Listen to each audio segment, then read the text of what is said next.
Hi hello नमस्कार. स्वागत आहे तुमचं आपल्या यूट्यूब चॅनलमध्ये. आज मी बनवणार आहे ढाबा स्टाईल झणझणीत आणि चमचमीत अशी शेवभाजी, अगदी सोप्या पद्धतीने.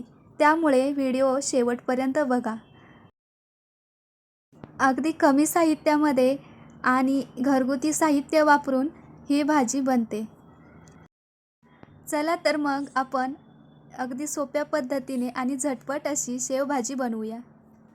त्यासाठी आपल्याला लागणार आहे एक कांदा घेतला आहे इथे मी मीडियम साईजचा कांदा घेतला आहे.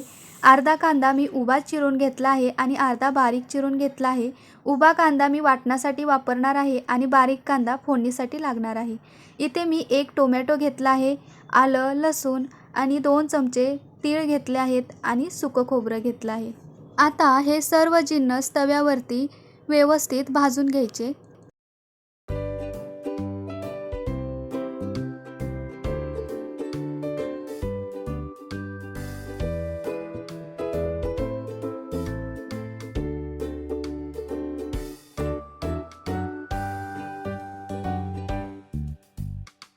आता इथे मी सर्व साहित्य व्यवस्थित भाजून घेतलं आहे.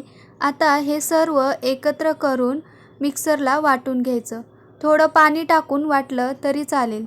आता आपलं वाटण वाटून झालं आहे. आता आपण भाजी बनवायला घेऊया.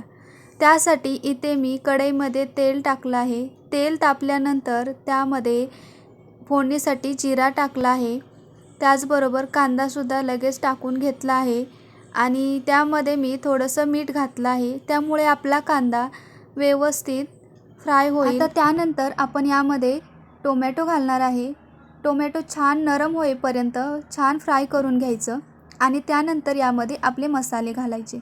यामध्ये मी सगळ्यात अगोदर जिरा पावडर घातली आहे 1 चमचा, धना पावडर 1 चमचा, घरगुती मसाला 1 चमचा आणि मिरची पावडर 1 चमचा आणि गरम मसाला अर्धा चमचा घातला आहे. आता हे सर्व मसाले मी माझ्या चवीप्रमाणे घातले आहेत. तुम्हाला तिखट पाहिजे असेल किंवा कमी तिखट पाहिजे असेल त्या अंदाजाने तुम्ही सर्व मसाले घाला. आता हे सर्व मसाले व्यवस्थित फ्राय करून झाल्यानंतर यामध्ये आपण जे वाटण करून घेतलं होतं ते घालायचं आणि यामध्ये ना मसाला शिजण्यासाठी थोडंसं पाणी घालायचं आणि झाकण लावून एक 2 ते 3 मिनटं मसाल्याला तेल सुटेपर्यंत शिजवून घ्यायचा. बघू शकता अशा प्रकारे आपला मसाला छान फ्राय झाला आहे आणि त्याला तेलसुद्धा छान सुटलं आहे.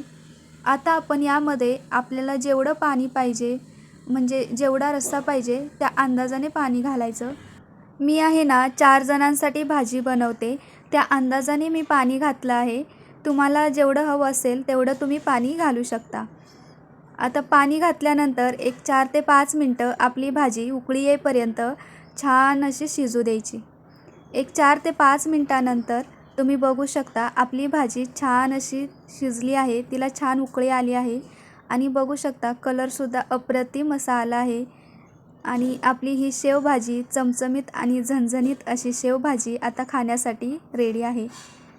तुम्हीसुद्धा नक्की बनवून बघा. एकदम झटपट अशी ही भाजी बनते आणि घरात भाजीला काही नसेल आणि चमचमीत खायची इच्छा असेल तर ही भाजी नक्की बनवा. आणि व्हिडिओ आवडला असेल तर व्हिडिओला लाईक, शेअर आणि सबस्क्राईब करा.